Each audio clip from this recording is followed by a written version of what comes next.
Assalamualaikum teman-teman semuanya. Kembali bersama gue di channel Jeffrey DK.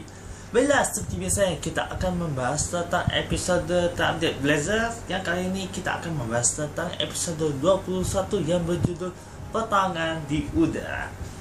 Dan pada episode kali ini akan menjadi debut pertama Asgeron dengan menggunakan mod ketiganya dalam meningkatkan kecepatannya di udara. Dan berdasarkan scan pertama, kita bisa melihat tentang awal mula mereka melatih tekanan udara dengan menggunakan Asgeron mod 3 itu. Mereka sudah menjalankan tes yang kelima pada saat itu juga, yang ujung-ujungnya dalam beberapa tahap tes untuk mencapai yang ke-9 itu pada awalnya sukses. Namun dalam pertengahan pelatihan mereka itu, tiba-tiba Yasunobu tidak bisa menahan kekuatan gravitasi udara yang menyebabkan dia kehilangan kesadarannya. Dan pada akhirnya pelatihan yang kelima pun gagal dilakukan. Meski begitu, si Yasunobu bersama Ari tetap berusaha untuk bisa meningkatkan fisik mereka agar bisa membiasakan diri dalam mengendalikan Asgeron mod 3. Apalagi dengan atasan mereka yang kurang mempercayai tim Scout ini, yang saat itu juga mengunjungi ke markas mereka. Ya, pada akhirnya mereka tetap tekad untuk mensukseskan pelatihan mereka agar bisa menggunakan Asgeron mod 3 secara langsung dalam pertarungannya. Lalu di sini kita diperlihatkan tentang monster yang kembali muncul dari episode 14, yaitu si Deltandar, yang kali ini muncul dengan ukuran yang cukup besar, yang berukuran 300 meter, 6 kali lipat lebih besar dari sebelumnya. Itu pun berdasarkan Emi yang menyampaikan analisanya.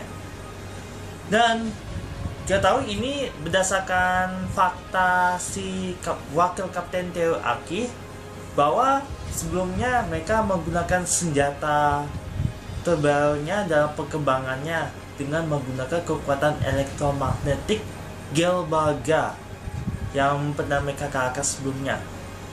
Namun dalam scan lainnya kita diperlihatkan tentang salah satu pesawat yang merupakan salah satu Easter egg di Sail Ultraman 3 ya.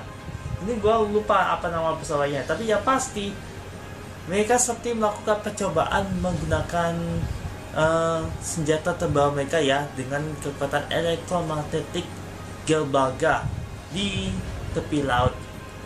Tapi gak taunya ini menurutku saja ya, yang dimana kemungkinan efek yang mereka jatuhkan kekuatan Gelbaga itu ke laut menyebabkan Deltanda itu jadi ukuran lebih besar karena pengaruh dari elektromagnetik yang mereka kembangkan untuk dijadikan sebagai senjata untuk menghadapi final bossnya Blazer. Lalu kembali ke jalan ceritanya, yang dimana si Kapten Ginto yang pada akhirnya masa tidak ada pilihan lain untuk meminta Ari untuk mengendalikan Asgeron mod 3. Sedangkan untuk Yasunobu sendiri atau Bando, dia masih belum mendapatkan izin dari atasannya, jadi sebagai gantinya si Ari yang melakukannya. Itu pun sudah diberi izin oleh Kapten Ginto, yang meski begitu dia meskipun mahir dalam mengendalikan kecepatan di udara, tetapi tidak dengan bidikan yang tepat untuk mengenai kelemahannya Deltandar.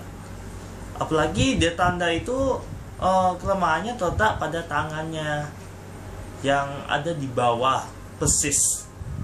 Namun meski begitu, si Ari gagal melakukannya karena gagal melaksanakan tugasnya yang disebabkan terkena serangan si Deltandar. Oh ya, kalau untuk Deltandar sendiri itu diberi kode B ya, karena ukuran yang cukup jumbo. Tapi B itu juga bisa diartikan dalam bahasa Inggris big maupun secara Indonesianya itu besar. Jadi benar-benar ukuran jumbo. Ya, meski begitu dalam ronde kedua si Detanda itu kembali muncul ya, kali ini menuju ke markas Scud berada.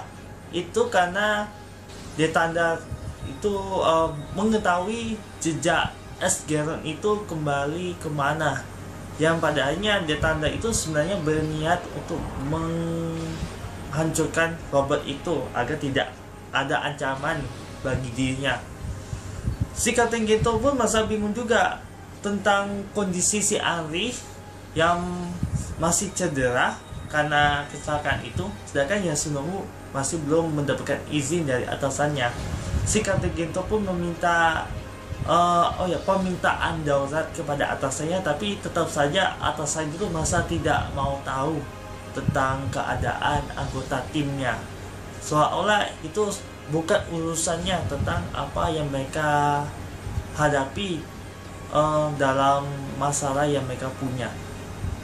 Namun di sini si Kapten Gento pun mempunyai ide bahwa untuk menyatukan kedua ahli dalam bidang penembakan dan juga bidang kecepatan di udara.